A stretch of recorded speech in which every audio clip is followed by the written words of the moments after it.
ਹਾਂਜੀ ਰਾਜੇ, ਸਾਰਿਆਂ ਨੂੰ ਸਤਿ ਸ਼੍ਰੀ ਅਕਾਲ। ਆਪਾਂ ਆਪਣਾ ਨੈਕਸਟ ਵੀਡੀਓ ਲੈ ਕੇ ਹਾਜ਼ਰ ਹਾਂ। ਅੱਜ ਭਾਈ ਆਪਾਂ ਪੜ੍ਹਨਾ ਸਰਕਟਾਂ ਦੇ ਬਾਰੇ, ਬਿਜਲੀ ਸਰਕਟ ਹੈ ਨਾ ਜੀ। ਬਿਜਲੀ ਸਰਕਟ ਅਤੇ ਅੰਕੀ ਸਮੱਸਿਆਵਾਂ ਜਿਹੜਾ ਆਪਣਾ ਵਿਸ਼ਾ ਹੈ ਅਗਲਾ ਸਿਲੇਬਸ ਦੇ ਅਕੋਰਡਿੰਗ, ਉਹ ਆਪਾਂ ਦੇਖਦੇ ਹਾਂ ਹੁਣ।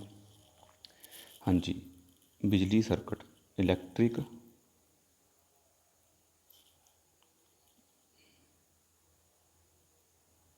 ਸਰਕਟ, ਠੀਕ ਹੈ।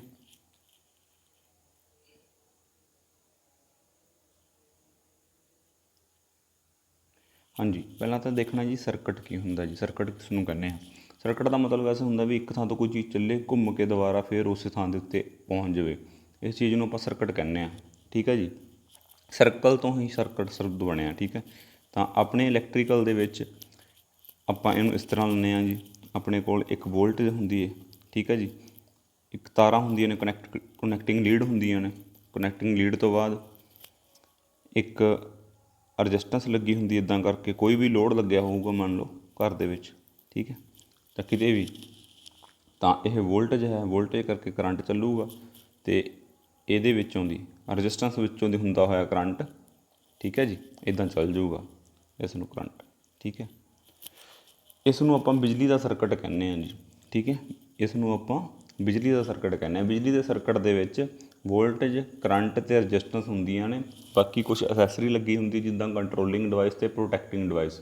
ਕੰਟਰੋਲਿੰਗ ਡਿਵਾਈਸ ਦੇ ਵਿੱਚ ਜਿਵੇਂ ਰਾਜੇ ਮੈਂ ਤੁਹਾਨੂੰ ਦੱਸ ਦਿੰਦਾ। ਕੰਟਰੋਲਿੰਗ ਅਤੇ ਪ੍ਰੋਟੈਕਟਿੰਗ ਡਿਵਾਈਸ ਦੇ ਵਿੱਚ ਕੀ ਹੁੰਦਾ ਕਿ ਇੱਥੇ ਕਰਕੇ ਆਪਣਾ ਸਭ ਤੋਂ ਪਹਿਲਾਂ ਪ੍ਰੋਟੈਕਟਿੰਗ ਡਿਵਾਈਸ ਲੱਗੀ ਹੋਊਗੀ। ਆਹ ਫਿਊਜ਼ ਲੱਗਿਆ ਹੋਏਗਾ ਜੀ, ਇੱਦਾਂ ਕਰਕੇ ਫਿਊਜ਼ ਲੱਗਿਆ ਹੋਊਗਾ, ਫਿਰ ਸਵਿੱਚ ਲੱਗਿਆ ਹੋਊਗਾ। ਆਹ ਸਵਿੱਚ ਲੱਗਿਆ ਹੋਇਆ, ਥੋੜ੍ਹਾ ਵੱਡਾ ਕਰ ਦਿੰਦੇ ਇਹਨੂੰ, ਦੇਖਣ 'ਚ ਸੌਖਾ ਰਹੂਗਾ।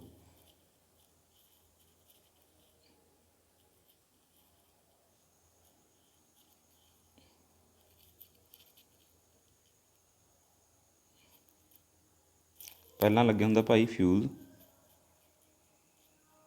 ਆਹ ਫਿਊਜ਼ ਦਾ ਸਾਈਨ ਹੈ, ਸਿੰਬਲ ਹੈ।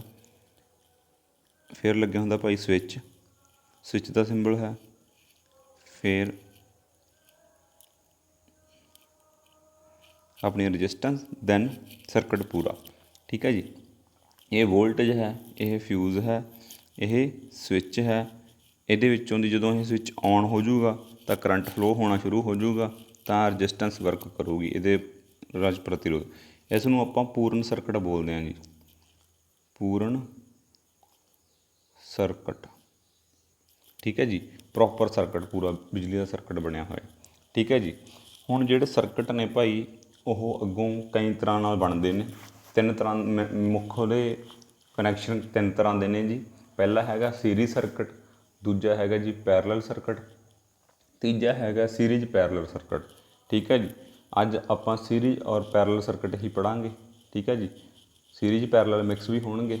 ਆਪਾਂ ਉਹਨਾਂ ਦੀ ਟੋਟਲ ਰਜਿਸਟੈਂਸ ਕਿੱਦਾਂ ਪਤਾ ਕਰਨੀ ਹੈ, ਟੋਟਲ ਕਰੰਟ ਕਿੱਦਾਂ ਪਤਾ ਕਰਨਾ, ਉਹ ਸਾਰਾ ਅੱਜ ਆਪਾਂ ਦੇਖਦੇ ਹਾਂ ਜੀ। ਅੱਗੇ ਚੱਲਦੇ ਦੇਖਦੇ ਹਾਂ ਕਿਵੇਂ।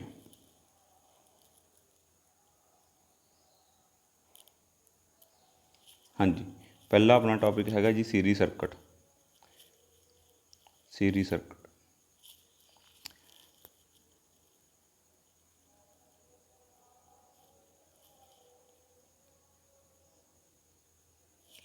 ਹਾਂਜੀ।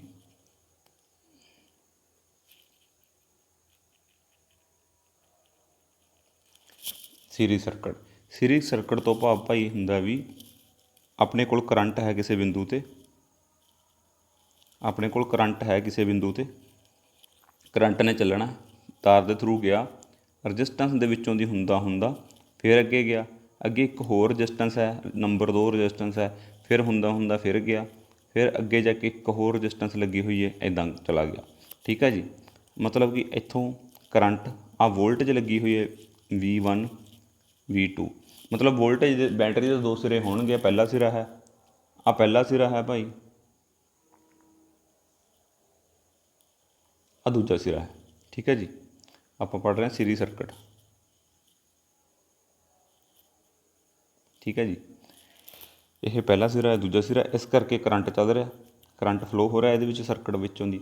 ਜਿਹੜੀ ਆਹ ਪਹਿਲੀ ਰਜਿਸਟੈਂਸ ਲੱਗੀ ਹੋਈ ਹੈ, ਮੰਨ ਲਓ 1 ਓਹਮ ਦੀ ਰਜਿਸਟੈਂਸ ਹੈ ਪਹਿਲੀ, ਦੂਜੀ ਵੀ 1 ਓਹਮ ਦੀ ਰਜਿਸਟੈਂਸ ਹੈ, ਤੀਜੀ ਵੀ 1 ਓਹਮ ਦੀ ਰਜਿਸਟੈਂਸ ਹੈ। ਇਹ ਅਲੱਗ-ਅਲੱਗ ਵੀ ਹੋ ਸਕਦੀਆਂ ਨੇ, 1 5 7 8 10 ਕੁਛ ਵੀ ਹੋ ਸਕਦੀ ਹੈ, ਕੋਈ ਵੀ ਵੈਲਿਊ ਹੋ ਸਕਦੀ ਹੈ। ਠੀਕ ਹੈ ਜੀ। ਤਾਂ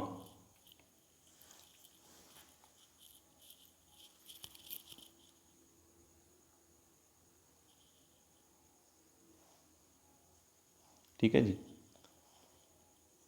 ਹਾਂਜੀ, ਹੁਣ ਇੱਥੇ ਆਪਾਂ ਟੋਟਲ ਰਜਿਸਟੈਂਸ ਦੇਖਣੀ ਹੈ ਭਾਈ। ਟੋਟਲ ਰਜਿਸਟੈਂਸ ਕਿੱਦਾਂ ਫਾਈਂਡ ਕਰਾਂਗੇ ਆਪਾਂ? ਥੋੜ੍ਹੀ ਸੈਟਿੰਗ ਕਰ ਲਈਏ ਪੇਜ ਦੀ ਸੈਟਿੰਗ, ਤਾਂ ਜੋ ਸਮਝ ਆਉਂਦਾ ਰਹੇ ਸੀਰੀਜ਼ ਸਰਕਟ ਚੱਲ ਰਿਹਾ। ਠੀਕ ਹੈ ਜੀ। ਇਸ ਟੋਟਲ ਰਜਿਸਟੈਂਸ ਕਰਨ ਤੋਂ ਪਹਿਲਾਂ ਇਹਦੇ 3 ਗੱਲਾਂ ਨੇ ਜੀ ਯਾਦ ਰੱਖਣੀਆਂ ਨੇ ਸੀਰੀਜ਼ ਸਰਕਟ ਦੀਆਂ। ਸੀਰੀਜ਼ ਸਰਕਟ ਵਿੱਚ ਜਿਹੜਾ ਕਰੰਟ ਹੁੰਦਾ ਭਾਈ, ਆ ਕਰੰਟ ਦਾ ਰਸਤਾ ਇੱਕੋ ਹੁੰਦਾ ਜੀ। ਕਰੰਟ ਦਾ ਰਸਤਾ ਇੱਕ ਹੁੰਦਾ ਹੈ। ਹਾਂਜੀ, ਇਸ ਕਰਕੇ ਕਰੰਟ ਇੱਕੋ ਵੈਲਿਊ 'ਤੇ ਚੱਲਦਾ ਹੈ ਕਰੰਟ ਦੀ। ਇਸ ਕਰਕੇ ਕਰੰਟ ਦੀ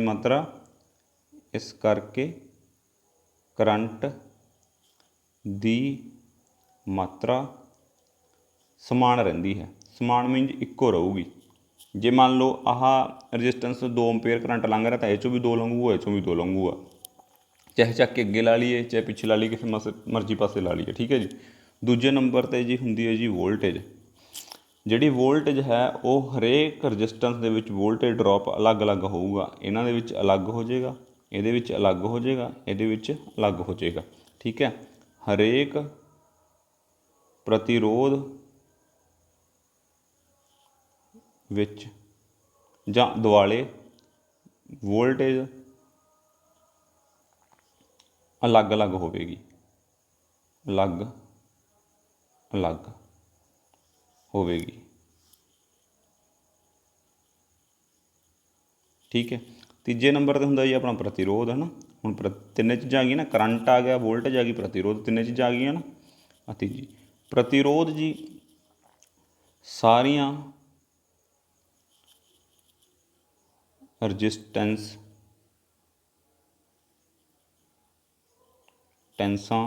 ਰਜਿਸਟੈਂਸਾਂ ਦਾ ਕੁੱਲ ਜੋੜ ਹੋਵੇਗਾ। ਠੀਕ ਹੈ। ਕਹਿਣ ਦਾ ਭਾਵ ਜੀ RT, ਆਪਾਂ ਟੋਟਲ ਰਜਿਸਟੈਂਸ ਪਤਾ ਕਰਨੀ ਹੈ। RT ਇਹਦਾ ਮਤਲਬ ਹੁੰਦਾ ਟੋਟਲ ਰਜਿਸਟੈਂਸ RT। ਇਹ ਕੀ ਹੋ ਜੂਗੀ ਜੀ? 1 ਜਮ੍ਹਾਂ 1 ਬਰਾਬਰ 3 ਓਹਮ। ਠੀਕ ਹੈ। ਇਹਦੀ ਟੋਟਲ ਰਜਿਸਟੈਂਸ 3 ਓਮ ਹੋ ਗਈ ਭਾਈ, ਮਤਲਬ ਸਰਕਟ ਦੀ ਰਜਿਸਟੈਂਸ 3 ਓਮ ਹੋ ਗਈ। ਹੁਣ ਇੰਨਾ ਯਾਦ ਰੱਖਣਾ ਕਿ ਸੀਰੀਜ਼ ਦੇ ਵਿੱਚ ਜਿਹੜੀ ਰਜਿਸਟੈਂਸ ਹੈਗੀ ਉਹ ਜੁੜ ਜਾਂਦੀ ਹੈ, ਐਡ ਹੁੰਦੀ ਹੈ ਜੀ, ਜੁੜ ਜਾਂਦੀ ਹੈ। ਠੀਕ ਹੈ। ਕਰੰਟ ਹੁੰਦਾ ਉਹ ਇੱਕ ਵਰਗਾ ਹੀ ਚੱਲਦਾ। ਕਰੰਟ ਇੱਕ ਵਰਗਾ ਚੱਲਦਾ ਮੀਨਜ਼ ਜੇ ਇਹਦੇ 'ਚੋਂ 1 ਐਂਪੀਅਰ ਕਰੰਟ ਲੰਘ ਰਿਹਾ ਤਾਂ ਸਾਰੀ ਦੇ ਵਿੱਚੋਂ 1 ਐਂਪੀਅਰ ਕਰੰਟ ਲੰਘੂਗਾ। ਜਿਹੜੀ ਵੋਲਟੇਜ ਹੈ, ਵੋਲਟੇਜ ਹੈ ਨਾ, ਇੱਥੇ ਤੱਕ ਵੋਲਟੇਜ, ਫਿਰ ਇੱਥੇ ਤੱਕ ਵੋਲਟੇਜ, ਫਿਰ ਇੱਥੇ ਤੱਕ ਵੋਲਟੇਜ ਅਲੱਗ-ਅਲੱਗ ਹੋਊਗੀ। ਠੀਕ ਹੈ ਜੀ। ਵੋਲਟੇਜ ਦਾ ਡ੍ਰੌਪ ਜਿਹੜਾ ਹੈਗਾ ਉਹ ਅਲੱਗ-ਅਲੱਗ ਹੋਊਗਾ। ਵੋਲਟੇਜ ਹਰੇਕ ਰਜਿਸਟੈਂਸ ਦੇ ਆਲੇ ਦੁਆਲੇ ਇੱਕ ਸਮਾਨ ਵਰਗੀ ਨਹੀਂ ਰਹਿੰਦੀ। ਜੇ ਪ੍ਰਤੀਰੋਧ ਸਮਾਨ ਨੇ ਤਾਂ ਵੀ ਜਾਂਦੀ ਵੋਲਟੇਜ ਘਟਦੀ ਜਾਈ ਜਾਂਦੀ ਹੈ। ਠੀਕ ਹੈ ਜੀ। ਮੰਨ ਲਓ ਉਰੇ ਜੇ 5 ਵੋਲਟ ਹੈ ਤਾਂ ਅੱਗੇ ਹੋਰ ਘਟ ਜੂਗੀ। ਰਜਿਸਟੈਂਸ ਦੇ ਅਕੋਰਡਿੰਗ ਹੀ ਵੋਲਟੇਜ ਘਟਦੀ ਡ੍ਰੌਪ ਹੁੰਦੇ ਜਾਣਗੇ। ਆਪਾਂ ਇਹਨੂੰ ਜਿਹੜਾ ਹੈਗਾ ਰਿਲੇਟ ਕਰ ਸਕਦਾ, ਜਿਵੇਂ ਹੁਣ ਦੀਵਾਲੀ 'ਤੇ ਲੋਕ ਲੜੀਆਂ ਲਾਉਂਦੇ ਨੇ ਨਾ, ਲੜੀਆਂ ਵਾਲੇ ਬੱਲਬ ਪਹਿਲਾਂ ਇੱਦਾਂ ਹੀ ਲੱਗੇ ਹੁੰਦੇ ਸੀ। ਠੀਕ ਹੈ। ਲੜੀਆਂ ਵਾਲੇ ਬੱਲਬ ਮੰਨ ਲਓ ਆਪਣੇ ਕੋਲ 50 ਬੱਲਬ ਲੱਗੇ ਹੋਏ ਨੇ ਅਤੇ ਆਪਣੇ ਕੋਲ 200 ਵੋਲਟ ਹੈ। ਠੀਕ ਹੈ। 1 ਵੋਲਟ ਦਾ 2 ਵੋਲਟ ਦਾ ਇੱਕ ਬੱਲਬ ਹੈ। ਠੀਕ ਹੈ। 2 ਵੋਲਟ ਦਾ ਇੱਕ ਬੱਲਬ ਹੈਗਾ ਅਤੇ ਆਪਣੇ ਕੋਲ 200 ਵੋਲਟ ਹੈ। ਠੀਕ ਹੈ। Total okay. ਆਪਾਂ ਇਹਨੂੰ ਵੋਲਟੇਜ ਨੂੰ ਵੰਡਣਾ। ਹੁਣ ਕਿੰਨੇ ਬੱਲਬ ਲਾ ਸਕਾਂਗੇ? ਠੀਕ ਹੈ ਜੀ। 100 ਬੱਲਬ ਲਾ ਸਕਾਂਗੇ। ਠੀਕ ਹੈ। ਤਾਂ 100 ਬੱਲਬਾਂ ਦੀ ਆਪਾਂ ਲੜੀ ਤਿਆਰ ਕਰ ਸਕਦੇ ਹਾਂ। ਤਾਂ ਇੱਦਾਂ ਉਹ ਤਿਆਰ ਹੁੰਦੀ ਸੀ ਸੀਰੀਜ਼ ਦੇ ਵਿੱਚ। ਅਤੇ ਜੇ ਸੀਰੀਜ਼ ਦੇ ਵਿੱਚ ਇੱਕ ਹੋਰ ਵੀ ਫੰਡਾ ਹੁੰਦਾ, ਜੇ ਇਹਦੇ ਵਿੱਚੋਂ ਸਪੋਜ਼ ਕਰੋ ਇੱਕ ਰਜਿਸਟੈਂਸ ਵਿੱਚੋਂ ਕੋਈ ਡਰੋਪ ਹੋ ਗਈ ਹੈ ਨਾ, ਇੱਕ ਰਜਿਸਟੈਂਸ ਵਿੱਚੋਂ ਕੋਈ ਡਰੋਪ ਹੋ ਗਈ ਜਾਂ ਟੁੱਟ ਗਈ, ਰਜਿਸਟੈਂਸ ਵਿੱਚੋਂ ਨਿਕਲ ਗਈ, ਤਾਂ ਅਗਲਾ ਸਰਕਟ ਬੰਦ ਹੋ ਜਾਵੇਗਾ। ਇਹ ਸਿਰਫ ਸਜਾਵਟ ਵਾਸਤੇ ਵਰਤੀਆਂ ਜਾਂਦੀਆਂ ਲੜੀਆਂ ਜਾਂ ਫਿਰ ਕਿਸੇ ਸਰਕਟ ਦੇ ਅਕਰੋਸ ਰਜਿਸਟੈਂਸ ਪ੍ਰਤੀਰੋਧ ਵਧਾਉਣ ਲਈ ਇਹ ਸਰਕਟ ਵਰਤਿਆ ਜਾਂਦਾ, ਹੋਰ ਕਿਤੇ ਨਹੀਂ ਵਰਤਿਆ ਜਾਂਦਾ। ਯਾਦ ਰੱਖਣ ਯੋਗ ਗੱਲਾਂ ਇਹ ਨੇ ਜੀ, ਸੀਰੀਜ਼ ਦੇ ਵਿੱਚ ਕਰੰਟ ਦਾ ਰਸਤਾ ਇੱਕੋ ਹੁੰਦਾ ਹੈ, करंट, इस करके करंट की मात्रा समान होंदी है। जिहड़ा करंट एक बारी वगन लग गया उही करंट वगना है। करंट जिहड़ा वगना हुंदा वो छोटी तो छोटी रजिस्टेंस दे नहीं सॉरी जिहड़ी रजिस्टेंस आपां वड्डी वैल्यू दी लाती उदां लोड छोटा होऊगा साइज़ दे विच देखण नूं। जिवें हुण आपां ऐं कह दईए भी बल्ब लगे हुए ने, एक 100 वाट का लग्या एक 25 वाट लग्या है। जिहड़ा 25 वाट का बल्ब हैगा उहदी रजिस्टेंस घट ज़्यादा होंदी है तो 100 वाले की रजिस्टेंस घट होंदी है। इसलिए 100 वाट वाला बल्ब ज़्यादा जगदा है, 25 वाला घट जगदा है। ठीक है जी। जे हुण दोने सीरीज चला देंगे तो 25 वाले ने करंट अगे लंघण ही नहीं देना, 25 वाले ने तो आपदे जोगा करंट लैना है, आपदे जोगा करंट लैके ही अगे जाण देना है। वो अगे फिर 25 वाट का करंट हैगा वो एक 100 वाट के बल्ब के लिए बहुत थोड़ा रह जूगा, इस करके वो बल्ब घट जाऊगा। ये सवाल आ जाता जी, ये सवाल आ जाता है। सवाल देख लो,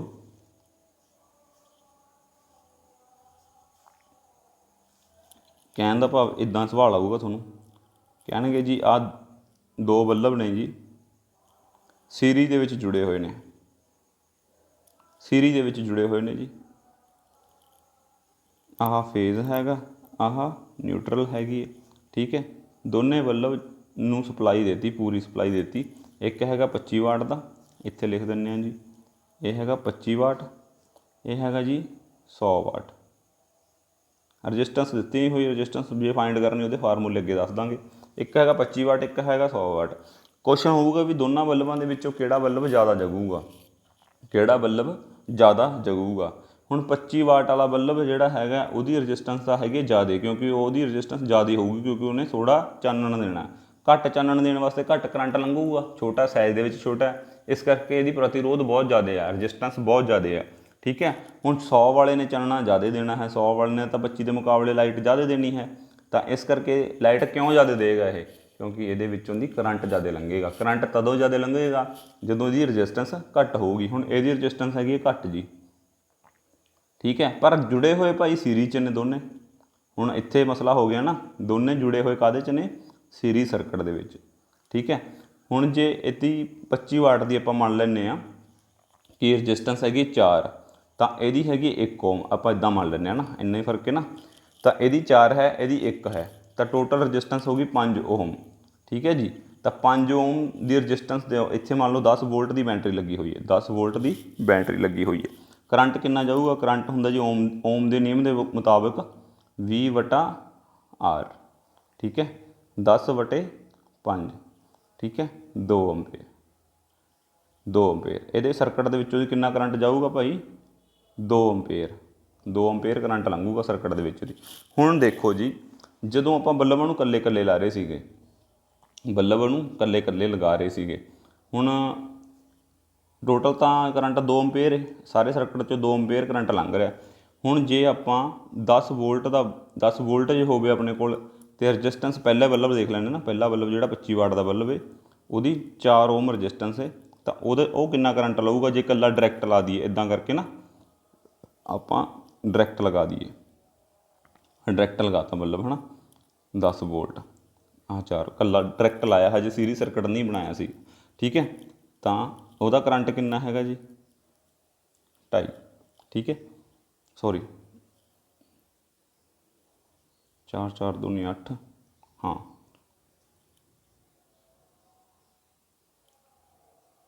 2.5। ठीक है, तो मतलब ये 2.5 एम्पेयर करंट लंघूगा, पर टोटल के 2 लंघ रहा। ठीक है, हुण जे आपां दूजा बल्ब देख लीए I2, ਇਹਦਾ करंट देख लीए ਇਹਦਾ, तो ये की है 10/1, तो कितना 10 एम्पेयर, ਇਹਦਾ तो सीधा ही 10 एम्पेयर आ गया ना। तो कहने का भाव इनू 10 एम्पेयर करंट चाहिए पूरा जगन वास्ते, इनू 2.5 एम्पेयर करंट चाहिए। हुण ध्यान नाल सुन लो भाई, इसनूं पूरा जलन वास्ते, इस बल्ब नूं पूरा जलन वास्ते 10 एम्पेयर करंट चाहिए, इसनूं 2.5। देखो 10 ते 2.5 बहुत ज़्यादा करंट है, समझाने लई दस रहा भाई। ठीक है, क्योंकि छोटी कैलकुलेशन पॉइंटां ने कैलकुलेशन समझ नहीं आंदियां, इसलिए 10 एम्पेयर तो मोटर लैंदी है करंट। ठीक है जी, मोटरां दे करंट होंदे ने, बल्ब का करंट तो बहुत घट होंदा, बस समझाने लई तुहानूं दस रहा। हुण देखो जी, जिहदी रजिस्टेंस वड्डी है, जिहदी रजिस्टेंस ज़्यादा है वो ठीक है घट करंट लै रहा, 2.5 लै रहा। जिहदी रजिस्टेंस घट है वो ज़्यादा करंट लै रहा, 10 एम्पेयर लै रहा है ना। ਇੱਥੇ ਦੇਖੋ ਆਹ ਬੱਲਬ ਨੰਬਰ ਦੂਜਾ, ਇਹ ਹੈਗਾ 25 ਵਾਟ ਵਾਲਾ, ਇਹ ਹੈਗਾ ਆਪਣੇ ਕੋਲ 4 ਵਾਟ ਵਾਲਾ, ਠੀਕ ਹੈ। ਇਹ ਲੈ ਰਿਹਾ 2.5 ਐਂਪੀਅਰ, ਇਹ ਲੈ ਰਿਹਾ 10 ਐਂਪੀਅਰ, ਠੀਕ ਹੈ। ਹੁਣ ਜਿਹੜਾ 2.5 ਐਂਪੀਅਰ ਲੈ ਰਿਹਾ ਸੀ, ਜੇ ਉਹਨੂੰ 2 ਐਂਪੀਅਰ ਮਿਲ ਜਾਣ ਉਹ ਤਾਂ ਜਲੂਗਾ ਹੀ, ਕੋਈ ਚੱਕਰ ਨਹੀਂ, ਅੱਧੇ ਐਂਪੀਅਰ ਦਾ ਫਰਕ ਪਿਆ। ਪਰ ਜਿਹੜਾ 10 ਐਂਪੀਅਰ 'ਤੇ ਜਗਦਾ ਸੀਗਾ ਪੂਰਾ, ਉਹਨੂੰ ਤਾਂ ਸਿਰਫ 2.5 ਐਂਪੀਅਰ ਅੱਗੇ, 2.5 ਐਂਪੀਅਰ ਪਾਸ ਕਰਨੇ ਨੇ ਅੱਗੇ, 2.5 ਐਂਪੀਅਰ ਹੀ ਅੱਗੇ ਜਾਣਗੇ, ਤਾਂ 4 ਗੁਣਾ ਕਰੰਟ ਥੱਲੇ ਹੋ ਗਿਆ, ਹੈ ਨਾ, ਨੀਚੇ ਹੋ ਗਿਆ, ਘਟ ਗਿਆ, ਤਾਂ ਚੌਥਾ ਹਿੱਸਾ, ਤੀਜਾ ਹਿੱਸਾ ਕਰੰਟ ਖਤਮ ਹੋ ਗਿਆ। ਤਾਂ ਹੁਣ ਇਹਨੂੰ ਆਪਾਂ ਦੇਖਾਂਗੇ, ਦੇਖੋ ਜੀ 10 ਐਂਪੀਅਰ ਨਾਲ ਇਹਨੇ ਪੂਰਾ ਜਗਣਾ ਸੀਗਾ, ਹੁਣ ਇਹਨੂੰ ਮਿਲਿਆ ਜੀ 2.5 ਐਂਪੀਅਰ ਕਰੰਟ, 2.5 ਐਂਪੀਅਰ ਨਾਲ ਇਹ ਇੰਨਾ ਕਿ 1/4 ਹੀ ਜਗੂਗਾ, ਹੈ ਨਾ, ਤਾਂ ਇਹਦੀ ਰੌਸ਼ਨੀ ਘੱਟ ਰਹਿ ਜੂਗੀ। ਚਾਹੇ ਇਹਨੂੰ ਅੱਗੇ ਲਾ ਲਈਏ, ਚਾਹੇ ਇਹਨੂੰ ਪਿੱਛੇ ਲਾ ਲਈਏ। ਕਈ ਬੱਚੇ ਸਵਾਲ ਕਰਨਗੇ ਕਿ ਜੇ ਸਰ 100 ਵਾਟ ਵਾਲਾ ਬੱਲਬ ਅੱਗੇ ਲਾ ਲਈਏ, ਇੱਦਾਂ ਵੀ 100 ਵਾਟ ਵਾਲਾ ਬੱਲਬ ਆਪਾਂ ਅੱਗੇ ਲਾ ਲੈਂਦੇ ਹਾਂ, 25 ਵਾਲਾ ਪਿੱਛੇ ਲਾ ਲੈਂਦੇ ਹਾਂ, ਇੱਦਾਂ ਕਰਕੇ, ਹੈ ਨਾ, ਵੀ ਇਹਨੂੰ ਤਾਂ ਪਹਿਲਾਂ ਕਰੰਟ ਮਿਲ ਜੂਗਾ। ਕਈ ਬੱਚੇ ਇੱਦਾਂ ਕੁਐਸਚਨ ਵੀ ਕਰਨਗੇ, ਹੈ ਨਾ, ਵੀ ਆਹ 100 ਵਾਲਾ, ਇਹ 25 ਵਾਲਾ, ਠੀਕ ਹੈ, ਵੀ ਫਿਰ ਤਾਂ ਇਹ ਵੱਧ ਜਗਣਾ ਚਾਹੀਦਾ। ਨਹੀਂ ਰਾਜੇ, ਦੇਖੋ ਮੰਨ ਲਓ ਆਪਣੇ ਕੋਲ ਇੱਕ ਪੈਪ ਹੈ, ਪਾਣੀ ਦਾ ਪੈਪ ਹੈ, ਠੀਕ ਹੈ, ਇਹਦੇ ਵਿੱਚੋਂ ਦੀ ਪਾਣੀ ਲੰਘ ਰਿਹਾ, ਪਾਣੀ ਖੁੱਲ੍ਹਾ ਲੰਘ ਰਿਹਾ, ਇਹ ਹੈਗਾ 100 ਵਾਟ ਦਾ ਪੈਪ, ਪੈਪ ਮੀਨਜ਼ ਬੱਲਬ, ਇਹ ਹੈਗਾ 100 ਵਾਟ ਦਾ। ਸਮਝਾਉਣ ਵਾਸਤੇ ਰਾਜੇ ਰੈਫਰੈਂਸ ਲੈਣਾ ਪੈਂਦਾ, ਇਸ ਲਈ ਸਮਝ ਆਉਂਦੀ ਹੈ, ਠੀਕ ਹੈ। ਇਹ 100 ਵਾਟ ਦਾ ਹੈ, ਠੀਕ ਹੈ। ਆਪਾਂ ਇਹਦੇ ਅੱਗੇ ਨਾ ਇੱਕ ਰਿਡਿਊਸਰ ਲਾ ਕੇ, ਰਿਡਿਊਸਰ ਦਾ ਮਤਲਬ ਹੁੰਦਾ ਛੋਟਾ ਕਰ ਦੇਣਾ ਨਾ, ਆਪਾਂ ਇੱਦਾਂ ਕਰਕੇ ਛੋਟਾ ਪੈਪ ਚੜਾਤਾ ਅੱਗੇ, ਆ ਛੋਟਾ ਪੈਪ ਚੜਾਤਾ ਅੱਗੇ, ਠੀਕ ਹੈ। ਇਹ ਹੈਗਾ ਕਿੰਨਾ 25 ਵਾਟ, 25 ਵਾਟ ਛੋਟਾ ਹੀ ਹੋਊਗਾ। ਹੁਣ ਚਾਹੇ ਤਾਂ ਪਾਣੀ ਇੱਧਰ ਦੀ ਪਾਈਏ, ਭੇਜੀਏ, ਜੇ ਇੱਧਰ ਦੀ ਪਾਣੀ ਜਾਵਾਂਗੇ ਤਾਂ ਖੁੱਲ੍ਹਾ ਪਾਣੀ ਜਾਊਗਾ, ਪਰ ਇਹਦੇ 'ਚੋਂ ਤਾਂ ਘੱਟ ਹੀ ਲੰਘੂਗਾ ਅੱਗੇ ਪਾਣੀ, ਅਗਲੇ ਪਾਸੇ ਪੈਪ ਦੇ ਵਿੱਚੋਂ ਪਾਣੀ ਤਾਂ ਇਹਦੇ ਮੁਤਾਬਿਕ ਲੰਘੂਗਾ ਨਾ, ਅਗਲੇ ਪੈਪ ਦੇ ਮੁਤਾਬਿਕ। ਹੁਣ ਚਾਹੇ ਪਾਣੀ ਇੱਧਰੋਂ ਐਂਟਰ ਕਰਾ ਦਈਏ, ਇੱਧਰੋਂ ਐਂਟਰ ਘੱਟ ਕਰੂਗਾ, ਠੀਕ ਹੈ, ਲੰਘੂਗਾ ਤਾਂ ਇਹਦੇ ਜਿੰਨਾ ਇਹਦੀ ਕਪੈਸਿਟੀ ਹੈਗੀ 25 ਵਾਟ ਦੀ, ਇਹਦੇ ਅਨੁਸਾਰ ਹੀ ਲੰਘੂਗਾ। ਸੀਰੀਜ਼ ਸਰਕਟ ਦਾ ਇਹ ਰੂਲ ਹੈ। ਇਹ ਸਵਾਲ ਪੁੱਛ ਲਿਆ ਜਾਂਦਾ ਜੀ, ਇੱਕ ਬੱਲਬ 100 ਵਾਟ ਦਾ, ਇੱਕ 25 ਵਾਟ ਦਾ ਸੀਰੀਜ਼ 'ਚ ਲੱਗੇ ਹੋਏ ਨੇ, ਕਿਹੜਾ ਵੱਧ ਜਗੂਗਾ? ਜਗੂਗਾ ਭਾਈ 25 ਵਾਟ ਵਾਲਾ ਵੱਧ, ਕਿਉਂਕਿ ਉਹਨੂੰ ਪੂਰਾ ਕਰੰਟ ਮਿਲ ਰਿਹਾ, ਉਹਨੂੰ ਆਪਣੀ ਕਪੈਸਿਟੀ ਦਾ ਪੂਰਾ ਕਰੰਟ ਮਿਲ ਰਿਹਾ। 100 ਵਾਲਾ ਘੱਟ ਜਗੂਗਾ, 100 ਵਾਲਾ ਘੱਟ ਜਗੂਗਾ, ਕਿਉਂਕਿ ਉਹਨੂੰ ਪੂਰਾ ਕਰੰਟ ਨਹੀਂ ਮਿਲ ਰਿਹਾ, ਠੀਕ ਹੈ। ਹੁਣ ਇੱਦਾਂ ਵੀ ਸਵਾਲ ਆ ਸਕਦਾ, ਹੈ ਨਾ, ਵੀ ਦੋ ਬੱਲਬ ਨੇ, ਇੱਕ 100 ਵਾਟ ਦਾ, ਇੱਕ 25 ਵਾਟ ਦਾ, ਠੀਕ ਹੈ, ਕਿਹੜਾ ਕਰੰਟ ਵੱਧ ਲਊਗਾ, ਕਿਹੜਾ ਕਰੰਟ ਜ਼ਿਆਦਾ ਲਊਗਾ?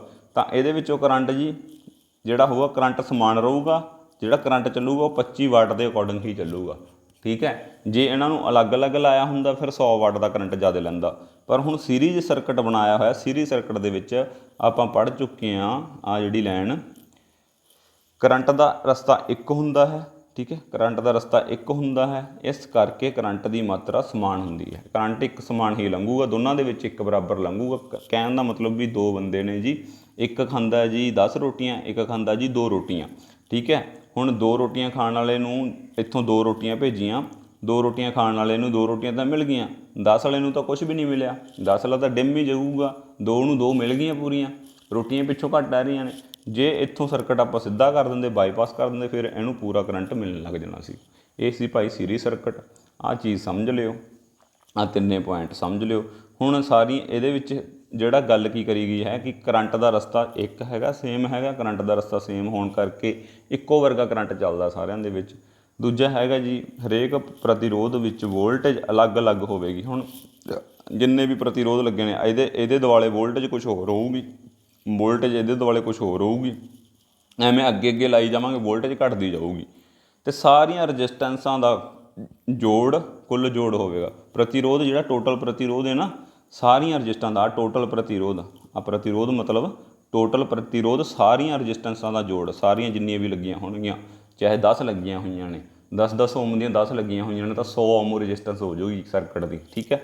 ਤਾਂ ਰਜਿਸਟੈਂਸ 100 ਓਮ ਹੋ ਜਾਏਗੀ। ਇੱਦਾਂ ਆਪਾਂ ਸੀਰੀਜ਼ ਦੇ ਵਿੱਚ ਰਜਿਸਟੈਂਸ ਪਤਾ ਕਰ ਸਕਦੇ ਹਾਂ, ਠੀਕ ਹੈ। ਔਰ ਇੱਕ ਗੱਲ ਹੋਰ ਸਿੰਪਲ ਜੀ ਯਾਦ ਰੱਖ ਲਓ, ਜੇ ਸਰਕਟ ਦੇ ਵਿੱਚ ਕੋਈ ਰਜਿਸਟੈਂਸ 25 ਵਾਟ ਦੀ ਲੱਗੀ, ਕੋਈ 100 ਵਾਟ ਦੀ ਲੱਗੀ, ਕੋਈ ਹੈ ਨਾ, ਇੱਦਾਂ 2 ਲੱਗੀਆਂ ਹੋਈਆਂ ਨੇ, ਤਾਂ ਟੋਟਲ ਰਜਿਸਟੈਂਸ ਜਿਹੜੀ ਹੈਗੀ ਹੈ, ਸੌਰੀ ਵਾਟ ਕਹਿ ਗਿਆ, 4 ਓਮ ਦੀ ਲੱਗੀ ਹੋਈ ਹੈ, 1 ਓਮ ਦੀ ਲੱਗੀ ਹੋਈ ਹੈ ਰਜਿਸਟੈਂਸ, ਇੱਕ 4 ਓਮ ਦੀ ਲੱਗੀ ਹੋਈ ਹੈ, ਇੱਕ ਓਮ ਦੀ ਲੱਗੀ ਹੋਈ ਹੈ। ਟੋਟਲ ਰਜਿਸਟੈਂਸ ਜਿਹੜੀ ਵੱਡੀ ਤੋਂ ਵੱਡੀ ਰਜਿਸਟੈਂਸ ਹੋਏਗੀ ਉਹਦੇ ਨਾਲੋਂ ਵੀ ਜ਼ਿਆਦਾ ਹੋਊਗੀ, ਇੰਨਾ ਧਿਆਨ ਰੱਖਣਾ। ਸੀਰੀਜ਼ ਸਰਕਟ ਦੇ ਵਿੱਚ ਜਿਹੜੀ ਵੱਡੀ ਰਜਿਸਟੈਂਸ ਲੱਗੀ ਹੋਈ ਹੈ, ਮੰਨ ਲਓ 10 ਰਜਿਸਟੈਂਸਾਂ ਲੱਗੀਆਂ ਹੋਈਆਂ ਨੇ, 9 ਤਾਂ ਲੱਗੀਆਂ ਹੋਈਆਂ ਨੇ 5 ਦੀਆਂ, 5 ਓਮ ਦੀਆਂ, 10ਵੀਂ ਰਜਿਸਟੈਂਸ ਲੱਗੀ ਹੋਈ ਹੈ 10 ਓਮ ਦੀ, ਤਾਂ ਜਿਹੜਾ ਟੋਟਲ ਰਜਿਸਟੈਂਸ ਹੋਊਗੀ ਉਹ 10 ਓਮ ਤੋਂ ਵੀ ਵੱਧ ਹੋਊਗੀ, ਬਹੁਤ ਜ਼ਿਆਦਾ ਹੋਊਗੀ। ਤਾਂ ਵੱਡੀ ਤੋਂ ਵੱਡੀ ਰਜਿਸਟੈਂਸ ਤੋਂ ਵੀ ਜ਼ਿਆਦਾ ਟੋਟਲ ਰਜਿਸਟੈਂਸ ਹੋਊਗੀ। ਇਹ ਗੱਲਾਂ ਧਿਆਨ 'ਚ ਰੱਖਣੀਆਂ ਨੇ ਜੀ। ਆਪਾਂ ਅੱਗੇ ਪੈਰਲਲ ਸਰਕਟ ਸਮਝ ਲੈਂਦੇ ਹਾਂ ਜੀ। ਅੱਗੇ ਆਪਣਾ ਪੈਰਲਲ ਸਰਕਟ ਹੈ। ਹਾਂਜੀ,